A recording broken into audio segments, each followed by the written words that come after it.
stars, but it also had an interesting application in that I would put them to bed, and then they would turn the light on and read. And so in order to make sure that their bedtime was obeyed, these stars served a second purpose, because they'd hear me coming down the stairs and they'd quickly turn the light off, but the stars would be glowing, so I knew exactly what they were doing. In fact, I could look at how bright those stars were and figure out how much time had been traversed since they turned the light off. Well, that's basically thermoluminescence dating. However, it's why this only gives you an upper limit is that you're assuming full illumination. You know, what if you have a lower wattage light? Then you're not going to get the same date as you would if it was fully illuminated. So whenever you read in the literature that they have a thermoluminescence date for some kind of bipedal primate species, and by the way, the vast majority of the dates that are out there are thermoluminescence dates. So when you read the scientific literature and it talks about we have a date of 3 million years for this Australopithecine, read it carefully. If it's a thermoluminescence date, that's an upper limit. It's 3 million years or less. And this is part of the chaos that is a problem in looking at bipedal primate evolution. And the carbon-14 method is more precise and informative. Pardon me? The carbon-14 method. Yes, it is, but rarely do we have carbon-14. And carbon-14 is only reliable back to about 40,000 years. The half-life of carbon-14 is 5,715 years. And typically with radiometric dating, if you're a factor of 6 removed from the half-life, the method is useless. So carbon-14 is going to be of no value for dating Neanderthals. But it is of value for dating, say, the Aborigines. And in this disputed case, where they had this date of 60,000 years, about a year and a half ago, they found some carbon remains at the site.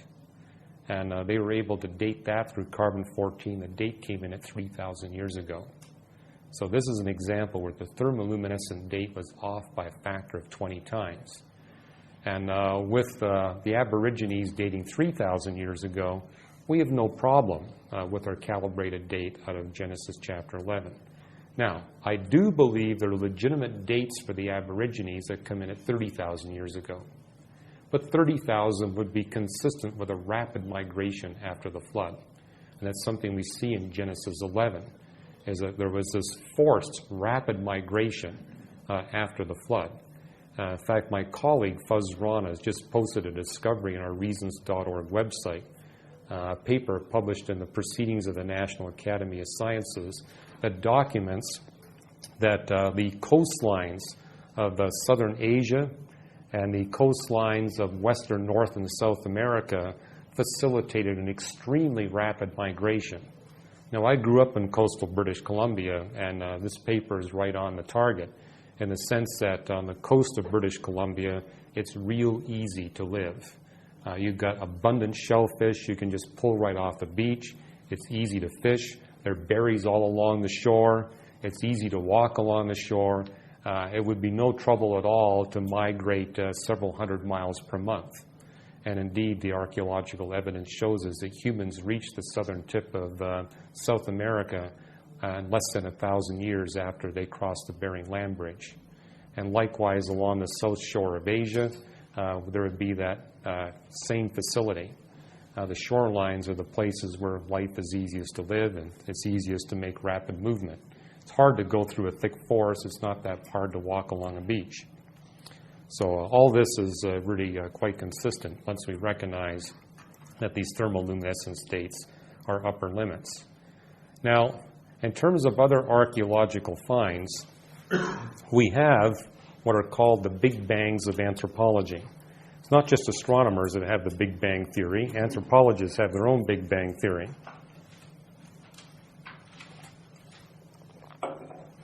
And one of the more remarkable Big Bangs is what they call the jewelry Big Bang. You know, what's different about human beings compared to all the other bipedal primates? We're the only ones that wear jewelry.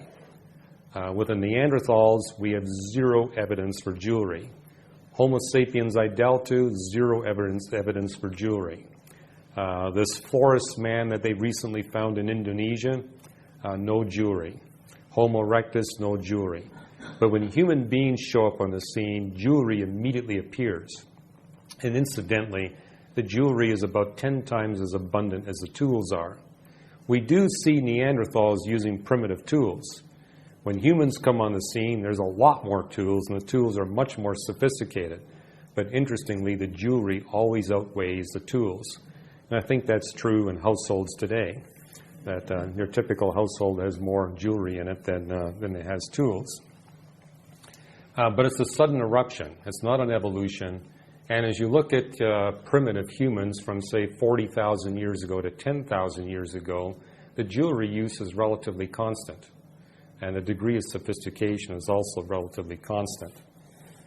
In terms of language, we see this sudden eruption of language with the human species. And I say, how can you tell whether there's language going on? Well, there's certain cultural things that you would recognize could only be there if the people were communicating at a high level of linguistic complexity and a large level of vocabulary. And this suddenly shows up on the scene 40,000 years ago. And, to the effect that we're the only species that has vocabulary sizes that number in the tens of thousands of words, and we're the only species that spends 25,000 words plus per individual per day. Now, you do have certain gorilla individuals that have been trained to get a vocabulary of 300 words. Likewise, there are parrots that have vocabularies of a similar size, but they lack grammatical complexity. You don't see the verb, subject, object form like you do in our language.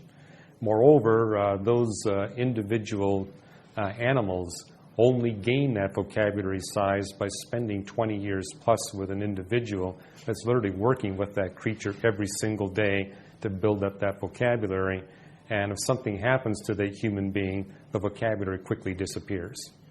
So it's simply a mark of how these creatures have been designed by God to enjoy a relationship with human beings.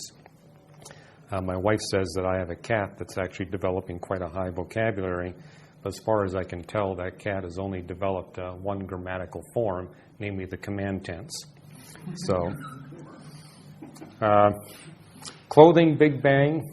Human beings are the only species that wears clothes. I'm not talking about these dogs. They're forced to wear clothes. But humans are the only ones that willingly wear clothes. Neanderthals, zero evidence of clothing use. Likewise with the bipedal primates. And the thing we notice with humans, they don't wear a small amount of clothes. There's lots of clothes. Even in the most ancient human finds, you realize they've got more than one change of clothing. So it's not just kind of the loincloth image you see in the comic strips. These were creatures that actually invested heavily in developing a lot of clothing. And then the toolkit.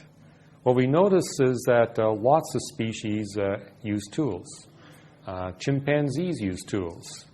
Porpoises and dolphins use tools. Certain birds use tools. And likewise, Neanderthals use tools. Now, the Neanderthals' tool use was a little more sophisticated than what we see with chimpanzees today. But it was basically exploitation of what was already there. The most sophisticated we see in non-human species is where a creature would pick up a rock, a hammer rock, and smash it against another rock, and it would splinter, and it would basically use the pieces that came from that. That's the most sophisticated you see. When human beings come upon the scene, they begin to manufacture tools that they can use to manufacture tools. And they begin to put things together, like they have a wooden handle they'll put together with an axe head and actually connect it together. And you notice that the sophistication of tools grows as the society matures. This is unique to humanity. And so there's this advanced toolkit, but again, it suddenly shows up on the scene 40,000 years ago. Advanced art shows up on the scene 33,000 years ago. And once again, you've got to be careful with this. Some non-Christian anthropologists will point to other creatures that engage in art. But it's a kind of art that would only be put on display in a modern museum of art. I mean, you can get an elephant to swing a bucket of paint and put something on a canvas. Likewise, you can get chimpanzees doing that. But we notice in the certain caves in France, dating 33,000 years ago is you'll see murals